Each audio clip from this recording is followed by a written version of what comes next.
Hello' everyone, আপোনালোকৰ কি খবৰ? নিশ্চয় ভাল। গতিকে আমাৰো ভাল। আজি আমি যাবলৈ ওলাইছোঁ ভূপেন হাজৰিকাৰ সমাধি ক্ষেত্ৰলৈ। এয়া বায়ে মই ধুনীয়াকৈ ওলাইছোঁ। ৰাস্তাত ইমান জাম, আহি ভাগৰুৱা হৈ গৈছোঁ, সেইকাৰণে খাবলৈ লৈছোঁ কুঁহিয়াৰৰ ৰস।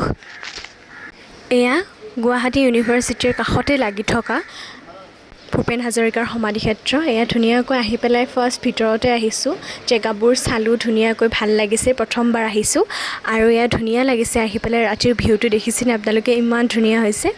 আহি পেলাই বহুত ভাল লাগিছে, আমি ধুনীয়াকৈ ইনজয় কৰিছোঁ, খুব বেছি ভাল লাগিছে। আৰু দেখিছেনে এইবোৰ সুন্দৰ চিনাৰী? আপোনালোকে যে আহি পোৱা নাই, এবাৰ আহি চাবচোন, ইমান বেছি ভাল লাগিছে।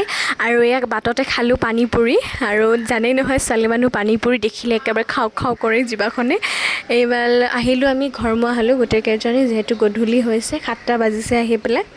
এতিয়া সুন্দৰকৈ আমি ঘৰত আহি আছোঁ। ঘৰত আহি পেলাই খাবলৈ লৈছোঁ আমি ম'ম', বিকজ ম'ম'